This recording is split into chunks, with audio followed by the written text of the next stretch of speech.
Hey everyone.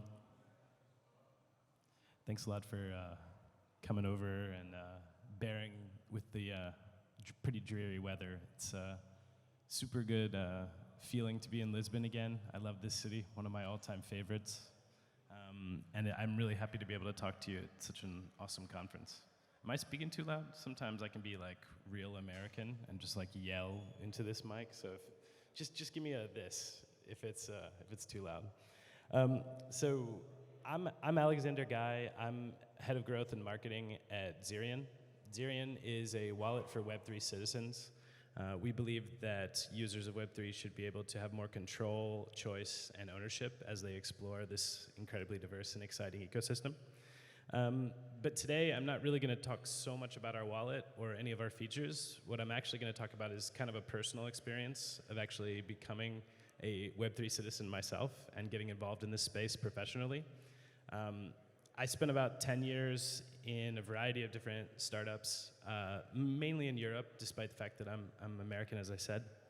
But about 2.5 years ago, I started feeling really jaded by like the startup grind in general. I'd kind of worked in a number of different companies across a number of different industries, and it's okay. You good? Cool. And I was really like motivated by Web3 as a concept, Web3 as a place, even though at the time I'm not sure we were calling it Web3. So I found my way to Zerion, and I think that the experience that I had of learning how to do marketing and learning how to grow a product in Web3 is, well, first of all, I don't think it's an uncommon destabilizing feeling. But I just want to talk about some of the ways that I learned to sort of throw my old playbook out the window, I guess, and learn some words that you pretty much shouldn't say if you're trying to grow a Web3 project. So just before we get started, does anybody in this room have a Web2 background? Like even if you've moved for a while or been in the space for some time? Okay, a few of you. So does anyone know what the Facebook pixel was? Okay, I'll go over it in case you don't know. Basically, the TLDR is that the Facebook pixel was this thing, growth people, every single growth job description was like these all flashy titles about how you can stick this pixel onto your users and follow them around and build a funnel and optimize all these different levels. And effectively, I think it's actually a pretty good illustration of the kinds of devices, tooling, and ultimately language that Web2 marketers, when they find themselves in a Web3 project, are all of a sudden like, wait, what? What am I supposed to do now? I can't use these types of devices. I think this is largely a positive change. The fact that I no longer have to even think about a Facebook pixel or any other tracking is actually a pretty good evolution, I think, and something that's good for our users for sure.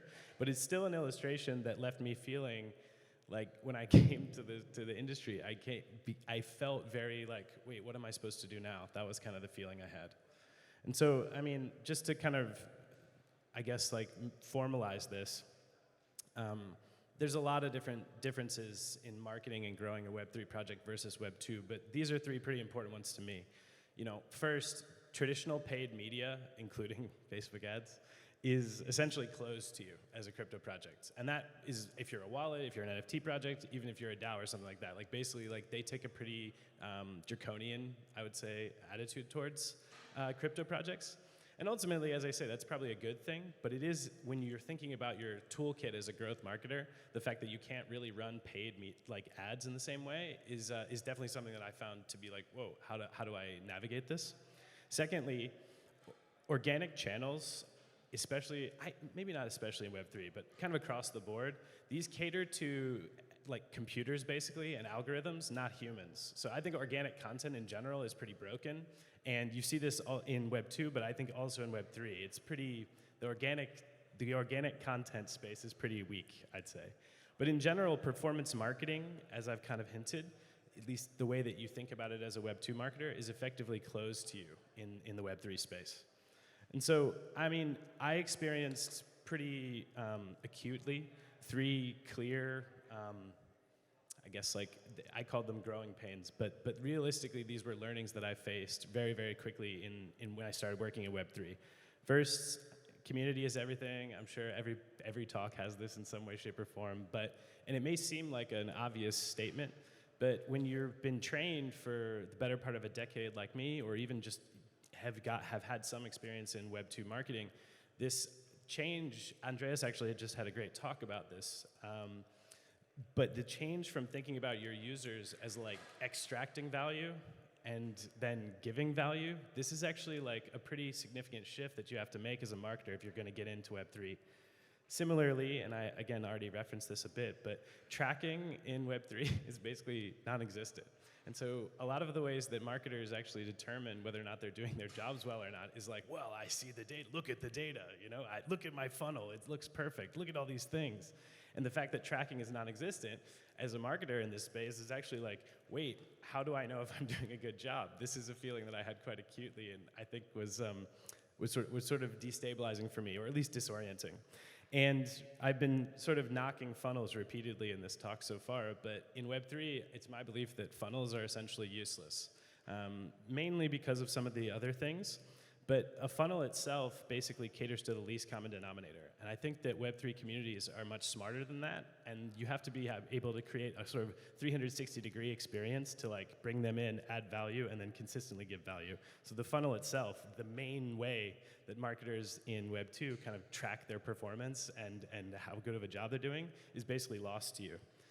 So despite all these clear growing pains, the thing that made me feel most like anchorless, I guess, or most at sea, was the fact that the language that I was even using to communicate about my job and like what I was trying to do was effectively lost. It was sort of like I didn't have my dictionary anymore. Even the terminology that I was using to talk about what we were going to do at Zerion was sort of like, I felt like I was speaking a different language because, to be honest, I kind of was. And in Web3, what I realized is that shared language for basically anything, I mean, I have a pretty good example in a second, but anything in Web3, any kind of shared language, it doesn't really exist very often, and even when some kind of consensus exists, there's still probably a little bit of debate. I mean, even Web3 itself is a potentially problematic term. Some people like it, some people hate it, some people think it's not descriptive enough, some people think it's too descriptive and too broad.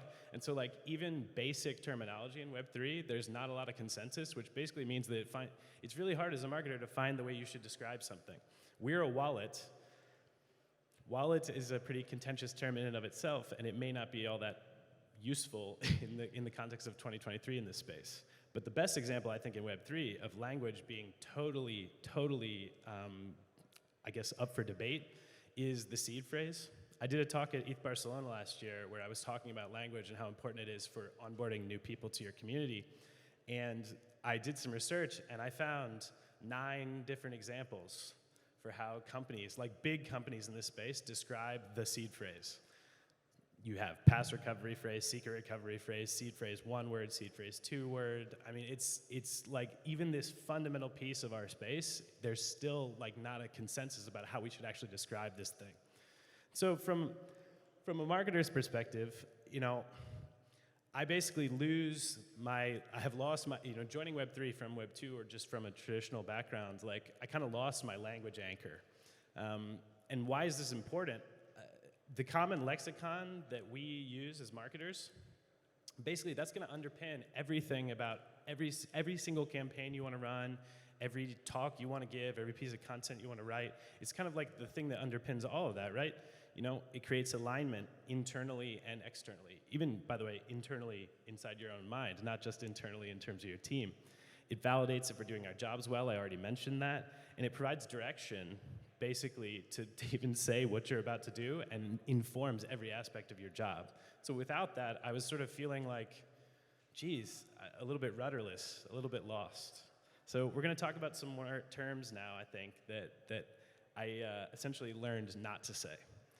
I think that when I started to approach developing my own lexicon, my own dictionary of how I was going to market Zerion, I started, instead of thinking about building like, what are the terms that I know I need to use, and started figuring out which ones I needed to kick out.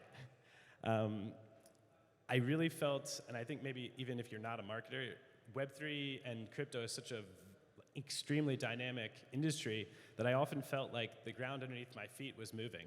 So I figured it was way less important for me to define terms that I needed to understand and much more important to define the ones that I needed to just kick out entirely. So I'm going to go through 5 right now, and they're mostly pretty funny, and they are, I will say, marketing focused. So in my experience, I remember very, very vividly being in one of my first meetings with our new CEO. I was thinking about my strategy and developing all this stuff, and I started talking about LinkedIn, and he looked at me like I was speaking Chinese, and he was like, LinkedIn? Like, why would you, do we really need to talk about this? And so, you know, if you want to alienate your Web3 native colleagues very fast, start talking about LinkedIn as a marketer, because it's basically irrelevant. I think there's 3 reasons why. There's probably more, but to me, anonymous personalities, anonymous identities do not work with a professional network. I mean, if your avatar is not your face, it's kind of hard to have that vouch for you. Similarly, the corporate mindset and just the way LinkedIn behaves kind of rejects like the concepts of decentralization and some of the Web3 principles that, again, Andreas did a great job of outlining in the last talk. And on-chain reputation is far, in our industry, on-chain reputation is far superior to a paper CV or just a digital CV. So like the concept of even interacting with this space and saying this term basically was useless for me. Second one, I may be even guilty of this in this talk, I hope not, but I've tried to remove talking about audiences. Basically, the strength of the community and the importance of this term, not just the concept, but the term community, for me was a major mindset shift that I needed to go through. And again, I've got 3 reasons why this is so important, but audiences aren't interoperable. You sell to an audience. An audience can move. It's very limited to a specific set of contexts, whereas a community flows freely. It goes from between like super diehards all the way up to you know, maybe somebody who's just collected an NFT or just used your app once. So communities are interoperable, audiences are not. Audiences don't focus on a long-term relationship. With your audience, it's a very like transactional relationship. It's a one-time thing. Community obviously is about building a deep, close relationship over a long period of time. And as I said before, you sell to an audience, but you build for a community. And so audience in general, it's a very, I'm saying this because as a marketer, you think often about the audience, the target audience, the total addressable audience, all these things, the audience, right? And I had to basically remove this from my brain because it was not useful for me in Web3. Similarly, attribution. I don't know how many meetings I've been in focused on the attribution model. Oh, how can we attribute all of our users to specific channels when we want to get to them? And we use things like UTM parameters. These things are not useful in Web3, and they are not useful because users have multiple wallets across multiple chains. Some of these are doxed wallets, some of them are not. At Zerion, we have no way to cross-associate wallet addresses, so I don't know if you have five wallets or 1. So I have no way, how could I possibly attribute an acquisition to you as a user when I don't have a central ID? And I don't know if you have 5 wallets or 1. And I guess also especially tricky is cross-device behavior in Web3. Cross-device is tricky in any industry, but it's particularly tricky in Web3 when there's effectively no relationship between the browser extension wallet and the mobile wallet you may be using. And we're not even talking about hardware wallets. So basically, cross-device interaction is essentially really, really, really difficult in Web3, and so attribution as a concept is basically impossible, at least right now. Fourth one, another tool, but a very, very, very important concept, which is the CRM. And at Zerion, we're very fortunate to have a lot of inbound partnership requests. Before we became a wallet, we were a portfolio tracker, a DeFi portfolio tracker, so every protocol wanted to make sure that their token was tracked in our product. So we had tons of inbound. And I remember thinking, well, we've got to find a way to manage this inbound. We've got to have a CRM. And our head of BD, he's not here, he's running around outside, but our head of BD was like, but I just do it all on Telegram. I'm like, but how can you possibly manage that? I just do it all on Telegram. And I think that basically my instinct was, all right, we have to find a way to make this organized and structured. And the reality is that Web3 is not organized or structured very often. But CRM in general was a term I basically removed from my mind, just sucked it out, because sales teams are non-existent. We don't have one at Zerion, and we have a team of 40 people. Developer docs are often the background of like 90%, the backbone, excuse me, of 90% of these partnerships. So basically, like, it's not a really, like, if a developer isn't gonna sit there and go, well, I sent the SDK to like this team, then the CRM is gonna be useless anyway. And tooling in this area is exploding, but it's not done yet. So maybe somebody will build it. I know there's a few different projects out there. And the last term that really was like the one that I struggled to let go of. It's kind of related to a CRM, but email.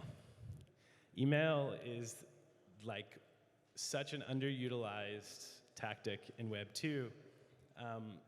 And I love this as a concept. I love email marketing campaigns. It was really like hard for me to let go of this. But if a DApp asks you to enter your email, I think there's a problem. This is not right. This is not very Web3 of them. And so like email as identity, which is why you're asked to log in with your email account. It's effectively an identity tool. This is obviously a Web 2 concept. In Web 3, we don't have this universal ID as we talked about before, and we certainly don't use email for it. Most dApps don't want to store this information, either legally or technically. They don't want to actually store this information, so that it's effectively useless to have that. And email is often flooded with bad content and spam, and even so, when we do rarely send email at Zerion, we get bombarded on Discord every time we send some sort of like update or something like that, and people are like, is this real? Is this a real thing? Is this an actual email from you guys, or is this fake? So like even the rare times we do send emails to people, it's often questioned, so the industry doesn't really accept it. So to kind of like summarize, in my experience, when I removed these types of terms and these maybe mindsets from like my day-to-day work, I realized it started to open up a lot of room for language innovation and like basically sort of pushing the boundaries, I think, for us from a marketing perspective. For example, when I started thinking about these like tired old tactics and terms, we basically started doubling down on on-chain tactics. Now we basically don't do anything if there's not an on-chain component to it. Actually, that's a good segue, or a good teaser for the next slide, the last slide, actually. But basically, since you can remove these things from your mind, because these don't have to be a part of your day-to-day as a marketer, the rule book can be thrown out. And Web3 citizens believe in this space, right? If you're here, if you're in this room, you believe that NFTs and Web3 is something that's going to change, at least some aspects of the world. And I actually think that using language as a marketer can be a competitive advantage, because most projects aren't thinking about it in this term. Just really quickly before I go, Zerion has launched we basically have a wait list for our extension, our browser extension. We have a mobile wallet. You can download it right now. Please do. It'd be awesome.